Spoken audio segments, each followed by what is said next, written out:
Hi class, welcome to chapter 10 on middle adulthood. So again, you can access all of these slides. So if my webcam image kind of covers up some of the information, feel free to go on to the slides that are posted in the module. So we are going to talk a lot now that we're in middle adulthood. We're going to talk about some more physical changes and health concerns. We'll talk a little bit about cognitive development, changes going on with social stuff, and some of the challenges we might see in aging, or now that we're aging and we're in middle adulthood. A quick review of developmental tasks. So you're kind of seeing a chance where at this age range, you're seeing more people possibly losing their parents, also definitely having those empty nesters, so adjusting to life without kids in the house, possibly dealing with adult children who come back because of just life challenges, possibly becoming grandparents during this time, and then thinking about the future and kind of preparing for adulthood. And if they still are having parents, they could be acting as a caregiver for them, as well as acting as a caregiver perhaps for their grandchildren. So there is a lot of different changes going on with physical changes. So in our 20s, we're kind of at that peak with our lung capacity, muscle gaining, and a lot of the physical changes that are going to be happening are going to be based on experience. So have we been keeping up with exercise? Have we been keeping up with weight training? Are we becoming more sedentary and our metabolism winding down? Are we facing more weight gain? Just getting older, we might have more joint pain. This is also the time period where you might be needing reading glasses because of changes going on with your visual system, as well as changes in hearing, particularly if you're in an environment where you've been exposed to things that can damage your ears. And then, of course, there's always that risk of disability depending on your health and experiences. You might have more limitations starting in this age. So again, some of the things that we do now, or you do now, especially in young adulthood, emerging adulthood, is really going to have an impact on your longevity and how your body is feeling in this middle adulthood range. So some things we can do is have a good diet, try to avoid stress. Stress is always bad, though there are good stressors. Obviously, making choices like smoking or drinking alcohol can have impacts of us. Again, being sedentary, again, that's lacking that physical activity. And then if we do have any chronic diseases, again, those can become more prevalent. So again, things you could do for that. We can keep up with our weight-bearing exercises and weight training. We can have good nutrition. We can keep up socially. That's keeping us physically and mentally engaged. Some of the winding down that goes on with women is menopause. So that's referred to climacteric. So that's menopause. So that's basically a loss of estrogen. It usually happens for women in the U.S. between the ages of 48 to 55, with the average being 51 years. And normally the whole process is complete by age 58. So there's changes in winding down in the menstrual cycle, no longer having periods. There's also possibly some other changes. Some women experience hot flashes. Again, the whole process of this is kind of stopping reproductive abilities. And again, there are some cultural variations in what kinds of symptoms are experienced and how it's acknowledged in society. For men, we could say maybe there are some changes. So there definitely can be decreases in testosterone levels. That could be due to stress. It could be due to sexual inactivity. It could be due to other things. But the interesting thing with older men, there still is that reproductive ability. When we're thinking about getting older, again, I can't emphasize this enough. The choices you're making now and the choices that you're doing are really going to help your body and you prepare the best to be in good shape in middle adulthood. So again, exercising keeps the muscles strong, also keeps you flexible. It also reduces stress. It also increases your energy. And then weight training can help promote bone density, which is also an important part that we're going to continue talking about when we get to late adulthood. Some things going on cognitively. Again, this is a time in middle life where in middle adulthood where you can really flourish. And this theme that we're going to talk about in a minute is this idea of being generative. You are now in middle age. You've done a lot with your career. You've possibly raised children. You've given back to your society. And so the idea of keep giving back, keep finding purpose, keep volunteering, keeping sharp, mentally as well as physically, and then just trying to avoid those role conflict, role overload, job burnout, all those kinds of things. And then cognitively, this still would be considering post-formal reasoning with Piaget, which I talked about in young adulthood. When we talk about changes with cognitive development, we can kind of divide the way we think about intelligence into two different ways. And so one is fluid. Fluid is kind of like working memory. It's your ability to think about and manipulate information. It's your part of your working memory, and we do see that start to decline in middle adulthood.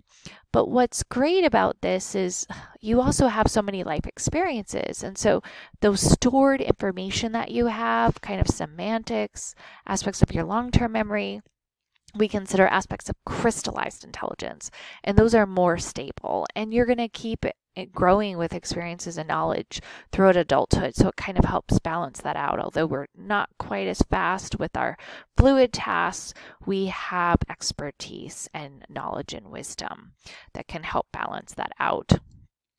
So again, with as we change with age, we do see decreases in working memory and speed of processing, but we also see that idea of just greater knowledge. So inductive reasoning, spatial skills, verbal memory, tacit knowledge, all of those kind of experiences and wisdom assisting us through this.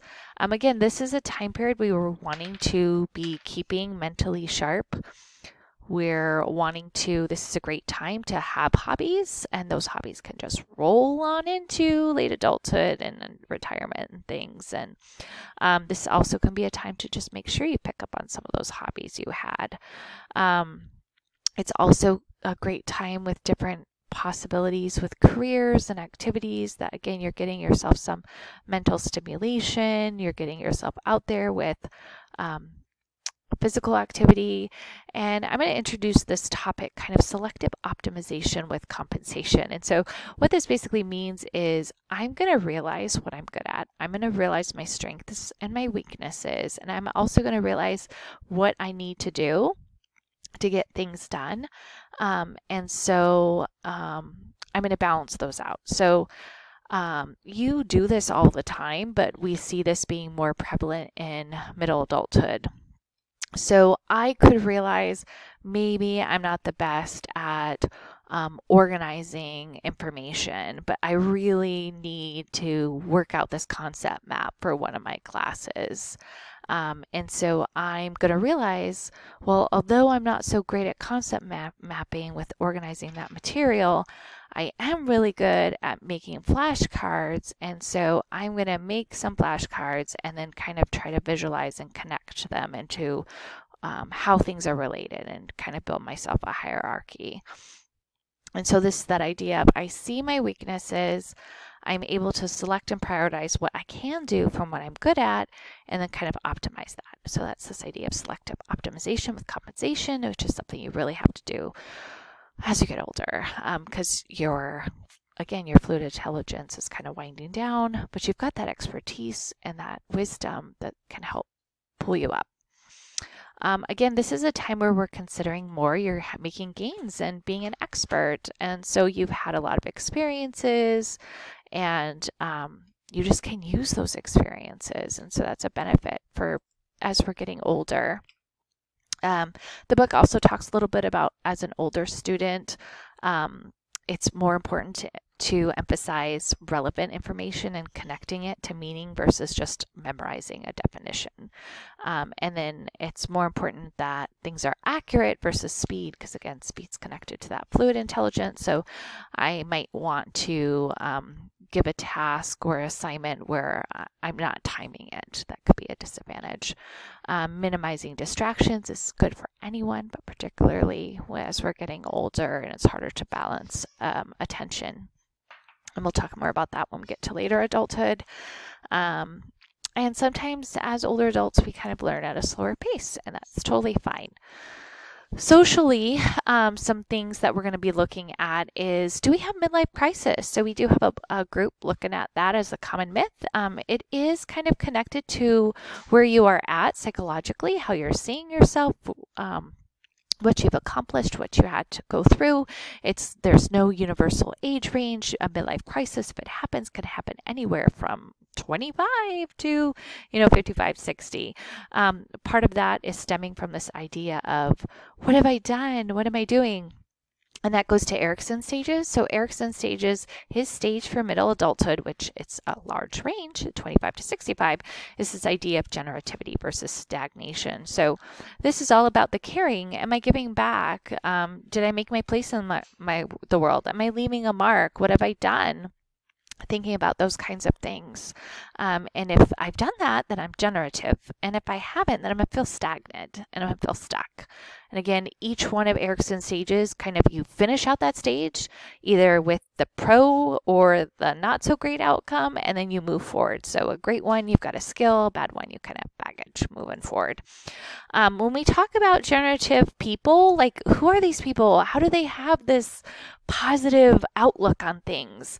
They find ways to find fulfillment, and they find ways to see lemons and make them lemonades, to turn challenging things as challenges and not as a failure, but what have I learned from this?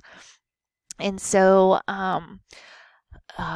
they might reflect on this idea of a redemption sequence. And so that's something where, I've had this challenge and then I rose above the challenge and this made me a stronger person, or I got through it and now I've learned this. So it's interesting. There's a lot of work with Mick Adams as well as some other memory researchers that are looking at these people who are highly generative people, how they reflect and think about their lives. But family relationships, again, you're going to have adult children. They might have challenges. You might have challenges. You're still a parent, even if your children are adults. You can also have overload, just trying to balance, maybe caring for parents, helping with the grandkids, working through and helping your adult child now, as well as having concerns. And then that kin-keeping, trying to keep kinships, relationships, friendships between siblings and family, etc. And then, of course, that caregiving. There's still cases where individuals in middle adulthood are single. And so more people are staying single. We also talked about the general, more people are marrying older. And so again, there's different opinions on pros and cons for people who choose to leave that singleton life. When we're going through, the book also talks about a couple of things, different types of marriages. So you can go through and read through those. I'm kind of skipping ahead because I'm realizing I'm running close up to time. I am showing you an optional link for the 4 warning signs from Gottman. You might have learned about these in 101, but these are 4 things when you see people display these in relationships, that's bad, really, really bad. So watch that video. It's very interesting. The book also talks about our different cycles or stages of divorce, which we talked a little bit about last week. We also are going to introduce that idea of being a grandparent. So you can be a remote grandparent, not there, live far away, companion grandparent, where you're like a friend, or an involved grandparent, where you're in caretaking role. This is also a time where you're having differences and advancements with work. So we got a little bit of supers, career stages. Again, I'm sharing some ways to find happiness, which I think I shared last week as well. Holland gives you the different personalities that are connected to careers.